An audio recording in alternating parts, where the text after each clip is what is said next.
But now someone with a sharp set of eyes has noticed perhaps a mistruth in the Oprah interview. Here it is. She has a blanket that sits across her knees for warmth, and it was chilly. And she was like, Meghan, come on, and put it over my knees as well. I do this for my family. This is not a surprise to anybody. It's really sad that it's got to this point, but I've got to do something for my own mental health, for my wife's, and for Archie's as well, because I could see where this... What if I told you the most powerful woman in media now regrets the one interview that shaped her entire legacy? Picture this: Oprah Winfrey, the queen of high-stakes sit-downs, the woman famous for reading people like a headline, quietly admitting she made the biggest mistake of her career. And she didn't confess it on stage, not in a glossy interview, not even in a soft social media caption. It came out behind closed doors. One heavy sentence about Meghan Markle, the Duchess of Sussex. I should have never trusted her. That one sentence did not stay private. It moved fast and sparked a full-blown Hollywood storm nobody expected. Now we're digging into what Oprah has reportedly kept locked down for nearly 3 years, and how the aftershock is shaking Meghan's world in a real way. I want him to be a prince or a princess, not knowing what the gender would be, which would be different from protocol, and that he wasn't going to receive security. What? It was really hard. For almost 3 years, Oprah said absolutely nothing about Meghan. No red carpet soundbites, no friendly mentions in interviews, not even casual chatter in those insider circles where big names usually relax. That silence was loud, especially since Oprah welcomed Meghan into her Montecito garden, gave her a massive global stage, and let her speak with no limits. No strict time cuts, no sharp follow-ups, no editorial pressure. Meghan cried, made serious claims, and reframed her experience in front of millions watching worldwide. And Oprah let it flow. At the time, it was called historic, a culture-shifting moment, a landmark interview that changed the conversation.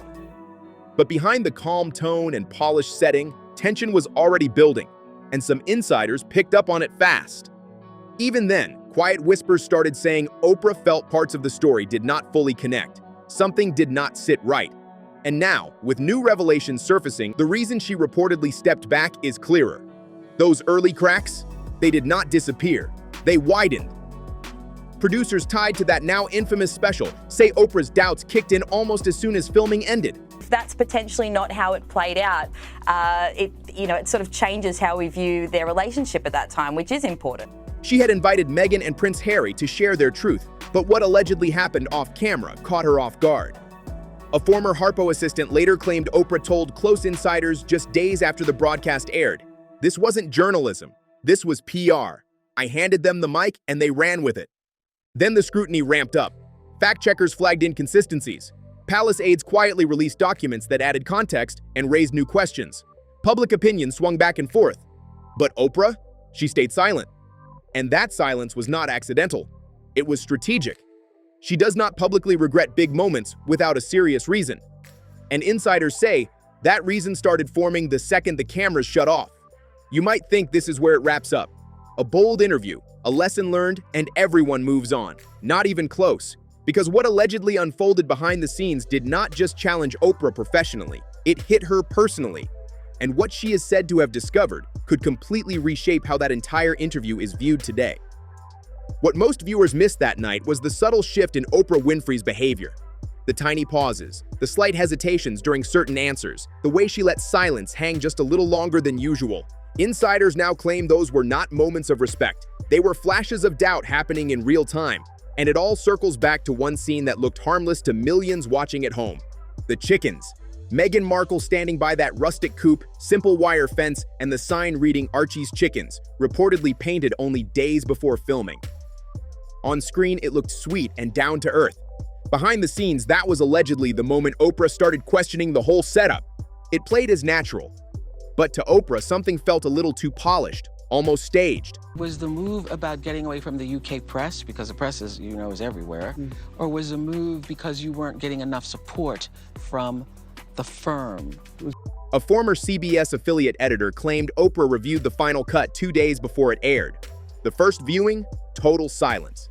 The second time, concern reportedly crept in, and she quietly told a producer, "This won't age well." Here's the twist. It was not the royal tension or headline-making claims that bothered her most. It was that chicken coop scene. Oprah understood exactly what the image was selling: warmth, simplicity, relatability. But when she allegedly learned the setup had been refreshed just a week earlier, fence touched up, coupe repainted, it no longer felt organic. It felt planned. They don't want transparency, they want control, she reportedly confided. That realization marked the first real crack in her confidence. But that was only the beginning. What happened after filming Wrapped reportedly shook her even more. According to a senior Harpo assistant, as cameras powered down and crew members packed up, Meghan privately approached a staff member, not with gratitude, but with a request that caught attention fast. "Just make sure I get a look at the final edit. Oprah will understand." The message was reportedly passed straight up to Harpo's executive producer, who informed Oprah immediately. Her response came quick and firm. "Absolutely not. This is my platform, not Buckingham's, not Meghan's. No guest, not presidents, not global icons, had ever asked for editorial control." But it did not end there. Later that night, an intermediary allegedly followed up, requesting that the final framing align with her truth. And that phrase, her truth, reportedly struck a nerve deeper than any outside criticism ever could.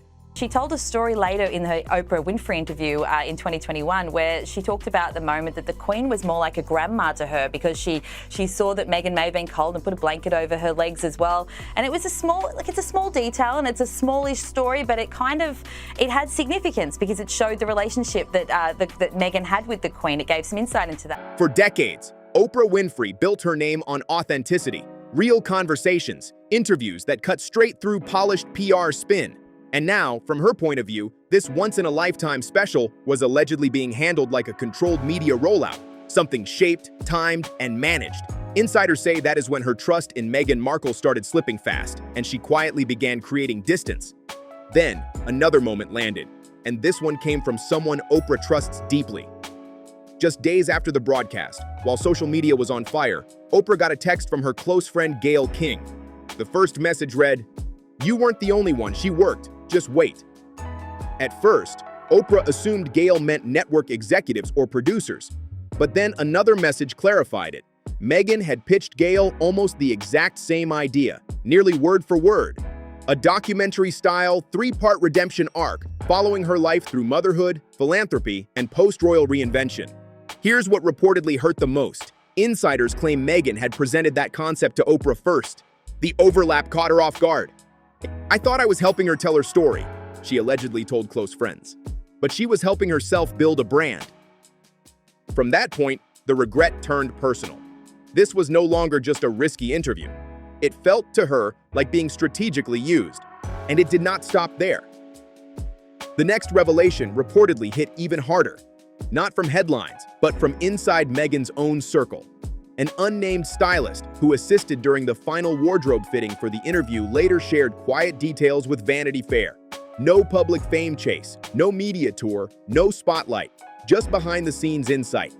According to that stylist, Meghan appeared warm and polished while cameras were rolling. But once filming wrapped and the crew stepped away, her tone allegedly shifted.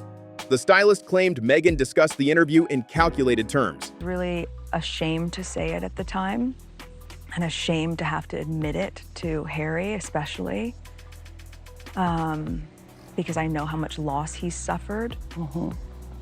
But I knew that if I didn't say it, that I would do it. And I just didn't want to be alive anymore. Oprah gives credibility. I give the story. That's the trade. And then came the line that reportedly unsettled Oprah the most. The stylist alleged Meghan joked about how simple it was to guide the emotional tone during filming. "All I had to do was pause and look sad." Oprah would fill the silence. For Oprah Winfrey, a woman whose entire legacy is built on creating safe spaces for honesty and real emotion, that revelation reportedly cut deeper than any headline ever could. But it did not stop there, because someone close to Prince Harry had allegedly tried to warn her before the cameras even turned on. About 3 weeks before filming, Oprah reportedly received a private message. Not from tabloids, not from palace staff, but from a longtime friend inside Harry's inner circle, someone known for staying far away from drama. The message was short, respectful, but direct. "Please tread carefully. Meghan's truth is not the truth. You deserve to know that before you film." At the time, Oprah brushed it aside. She had done her homework, reviewed background details, and she was not about to cancel what would become one of the most talked about interviews of the decade over one vague warning. But after the stylist's claims, and after those messages from Gayle King, Oprah reportedly admitted something privately to her team. "I should have asked more questions. I didn't want to take down, but that's exactly what I enabled." That realization reportedly shifted everything. What started as professional regret turned into something heavier, real disappointment. She began to see that trust may have clouded her instinct. And then the situation escalated again. While Oprah was still processing it all, one final update allegedly sealed her decision to step back completely. After the interview aired, Meghan's team was reportedly exploring a second major tell-all, another platform, another round of revelations, another spotlight moment. But what reportedly hit hardest was a phrase insiders claimed was included in the pitch, that Oprah wasn't enough. That sentence, according to sources, changed the energy entirely. Oprah allegedly felt less like a respected journalist and more like a stepping stone, a launchpad for the next chapter of Meghan Markle's public reinvention. Then came the moment that closed the door. Just after 6 p.m. one evening, Oprah reportedly picked up the phone. She was not calling Meghan. She was not calling Harry. She contacted her longtime executive producer instead. Calm voice, firm tone. "I want it on the record," she said. "No more Meghan. No more Harry. We're done." Has been noticed now from that clip is you can actually see from sort of a more of a bird's eye view the Queen with the blanket on her legs in the car on that day. And it's a little difficult to make out very clearly, but it does look like the Queen only put the blanket on her own lap. And again, it seems like a small detail, but it does speak to the relationship between them. When asked what changed, Oprah allegedly answered with clear disappointment. "I opened my platform in good faith. What they brought wasn't transparency, it was a performance." From that point on, everything shifted. Not just for Oprah Winfrey, but for Meghan Markle and her place in Hollywood. And what followed did not come through explosive headlines or dramatic interviews. It arrived through something far more brutal in the entertainment world. Silence. Not loud criticism. Not public backlash. Just doors quietly closing. Invitations reportedly stopped landing in Meghan's inbox. PR teams that once chased her suddenly became unavailable. Producers who had praised her influence began keeping their distance. One insider at a major streaming platform allegedly put it bluntly, "If Oprah's out, we're out, it's not worth the risk." Hollywood, the same industry that once framed Meghan as a symbol of modern royalty, started stepping back, not with scandal, but with cool detachment. Because when Oprah signals doubt, people pay attention, and in that circle, reputation is everything. The moment insiders say truly shook Meghan reportedly happened weeks later at a high-profile charity gala, the kind of event where status is measured in real time. She arrived poised, confident, moving through the VIP section like she belonged there. But the energy felt different. 3 A-list actresses, all former acquaintances, allegedly turned away as she approached. One reportedly leaned toward an assistant and said, "Tell her I'm not available for photos tonight." Then came the detail that reportedly hit hardest. At Meghan's assigned table sat an empty chair, reserved for Viola Davis, but Viola never showed up. Sources claim she had quietly asked to be reseated after learning Meghan would be next to her. The message was clear. Private whispers had turned into open distancing. And once that shift happens in Hollywood, it spreads fast. In the weeks after the gala, Meghan reportedly tried to steady the narrative. Quiet outreach through mutual friends, carefully crafted messages via publicists, even indirect attempts to reconnect within Oprah's circle. But insiders say the responses were either brief or simply never came at all. According to a producer close to Oprah Winfrey, one final message was eventually delivered through a mutual contact, short, sharp, and impossible to misread. "Trust once broken doesn't get airtime." That line reportedly hit harder than any tabloid headline or late-night punchline ever could. Because for Meghan Markle, the real blow was not public criticism. She had handled that before. The deeper damage was losing access to the very network she believed she had secured. An industry that once framed her as resilient now allegedly viewed her as someone who calculated too boldly and crossed the wrong line. That is when reality reportedly set in. The influence Meghan thought was solid suddenly looked fragile. In Hollywood, relationships are not just about fame.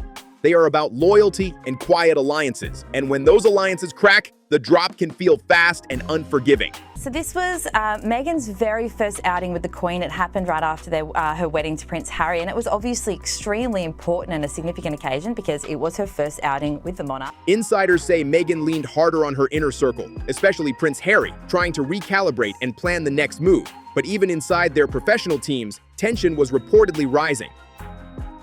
One former consultant described the vibe as constant damage control, with meetings centered less on growth and more on stabilizing a narrative that felt shaky. Meanwhile, Oprah said nothing publicly, and that silence carried weight. In that industry, people notice who Oprah uplifts, but they pay even closer attention to who she steps away from. One executive put it plainly: when Oprah steps back, people read between the lines. Nobody wants to be on the wrong side of that. Then came another complication. Deals that once seemed locked in reportedly slowed down or faded quietly.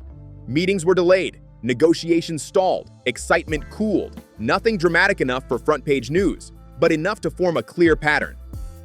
From Meghan's perspective, frustration reportedly grew. She believed she had done what modern media rewards: shared her truth, built visibility, shaped her brand. But what she may have underestimated was how fast perception can flip when powerful figures feel uneasy. Hollywood embraces reinvention, but it does not tolerate unpredictability. One insider claimed Meghan confided privately, "I thought people wanted honesty. I gave them honesty." Yet behind closed doors, the conversation sounded different. It was not just about what she said, it was about how it was delivered and positioned, and that distinction changed everything. By this stage, the situation had grown beyond one interview, one disagreement, or one misunderstanding. It had turned into a full reputation shift, the kind that travels quietly through private dinners, text threads, assistant-to-assistant calls, and closed-door strategy meetings. And once that type of narrative starts circulating through Hollywood circles, stopping it feels almost impossible. What Meghan Markle reportedly did not see yet was that a bigger challenge was forming behind the scenes. One that would test not just her image, but her entire long-term game plan. The fallout from Oprah Winfrey's quiet but firm distance did not stay personal. Insiders say it reshaped how major players in entertainment evaluated Meghan moving forward. What once looked like a steady climb, from royal exit to podcast launches, from Montecito visibility to production deals, began slowing in a noticeable way. And the uncomfortable part? It was not fueled by scandal or viral outrage. It was something Hollywood fears more than controversy: fading relevance. PR firms that once competed to represent Meghan allegedly began reassessing contracts. Studio executives who had shown early interest stopped locking in meetings. Streaming platforms that once anticipated another headline-making project reportedly pressed pause, and insiders kept circling back to one simple fact: when Oprah, one of the most powerful voices in media, steps back, the room pays attention immediately. Hollywood does not just follow trends, it follows influence. And Oprah's silence signaled a shift. Trust had cooled, and when trust cools in this industry, momentum cools with it. For Meghan, the impact reportedly cut deeper than outsiders realized. She had navigated criticism before: tough headlines, online debates, royal speculation. But this felt different. It was not loud or dramatic, it was quiet resistance. Unanswered emails, let's circle back responses, projects that slowly drifted away without formal rejection. That kind of pushback is hard to confront because there is no clear target. Even some supporters who once defended her strongly reportedly became more measured, cautious about aligning too closely. In certain circles, insiders allegedly described her as highly strategic with media narratives, a label that can create hesitation fast. Meanwhile, Meghan reportedly tried to steady the situation. Outreach through mutual connections, conversations about fresh concepts, even public compliments aimed toward Oprah. But sources claim none of it shifted the temperature. Every move reportedly met the same energy: distance, silence, no forward motion. And here is what many people overlooked. This was not only about Meghan as an individual, it reflected an unwritten Hollywood rule. When alignment shifts with one of the most trusted gatekeepers in modern media, the ripple spreads fast. Oprah's silence operated like a final word, carrying more weight than any investigative feature or tabloid headline ever could. Because in entertainment circles, when someone as powerful as Oprah Winfrey is reportedly heard saying, "I should have never trusted her," people take notice. And even more importantly, they never forget. Meghan Markle, once framed as the ultimate symbol of modern royalty and reinvention, wasn't facing exile or scandal in the usual sense. She was confronting something Hollywood fears even more: fading influence. And in that world, influence is everything. So as Meghan reportedly navigates this chapter, one truth stands out. In an industry built on relationships, trust, and perception, a single broken connection can quietly, but completely, close doors that once seemed permanently open. If you've been following this saga and have thoughts, drop them in the comments below, and let's get the discussion going. If this breakdown gave you a fresh perspective, make sure to hit subscribe to Crown Clash, because every day there's a new video diving into the drama and the stories you won't hear anywhere else. Don't forget to like the video and share it with someone who needs to see it. The conversation is just getting started.